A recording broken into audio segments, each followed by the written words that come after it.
নমস্কাৰ, মই মাজনী মোৰ অন্য এটা ভিডিঅ'লৈ আপোনালোকক স্বাগতম জনাইছোঁ।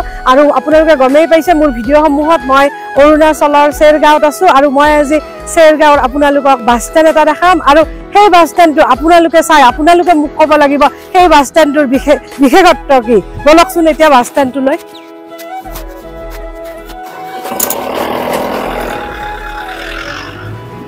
এইটোৱে হৈছে বাছ ষ্টেণ্ড। ভিডিঅ'টোত ভালকে চাই লওক আৰু ভিডিঅ'টোত ভালকে চোৱাৰ পিছত আপোনালোকে গম পাব এই বাছ ষ্টেণ্ডটোৰ ফটো মই কিয় ললো আৰু ইয়াৰ বিশেষত্বটো কি আছিল।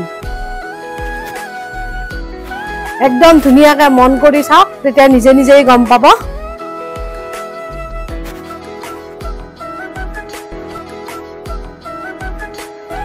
ধৰিব পাৰিছেনে বাছ ষ্টেণ্ডটোৰ বিশেষত্বটো?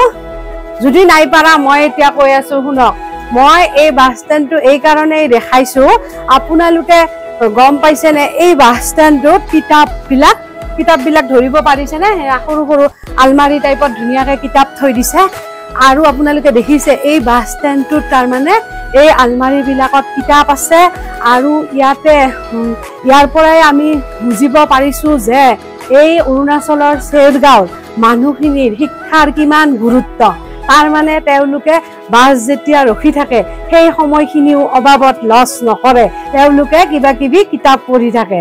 আৰু শিক্ষাৰ গুৰুত্বটো আছে বুলি এই কাৰণেও কোৱা হয় যে ইমান ধুনীয়াকে কিতাপবিলাক পঢ়ি আকৌ মানুহে ধুনীয়াকে সেইমতেই চিজিল কৰি কৰি থৈ গুচি গৈছে। কিন্তু এটা কথা আস্তেকে কওঁ, চেৰগাঁৱৰ মানুহে নুশুনাকৈ আমাৰ অসমত বাৰু এনেকে ধুনীয়াকে কিতাপ পঢ়ি পেলাই থলে হয়নে মানুহে? ভাবকচোন, নথলে হয় চাগে। আমাৰ অসমৰ মানুহবিলাক যিহে পাৰিলে কেইখনমান কিতাপ লৈ গ'ল হয়, পাৰিলে য'তে ত'তে থৈ গ'ল হয়। কিন্তু ইয়াতে একদম ধুনীয়াকে এই আলমাৰি বিলাক চালে আপোনালোকে গম পাব কি ধুনীয়াকে একদম যেনেকে পঢ়িছে আকৌ সেনেকেই থৈ গৈছে। দেখিছে, তাৰ মানে আমি মানুহবোৰে অবাবত অকমান সময় নষ্ট নকৰাকে ইহঁতে কেনেকে ইয়াৰে মানুহখিনিয়ে বাছখন ৰখি থকা সময়খিনিতো জ্ঞান মানে অৰ্জন কৰিবলৈ বিচাৰে, তাকেই গম পায়। আৰু এটা কথা মানুহে কয় নহয়, দুই দেশ ফুৰে যি দুটা কথা শিকেহি।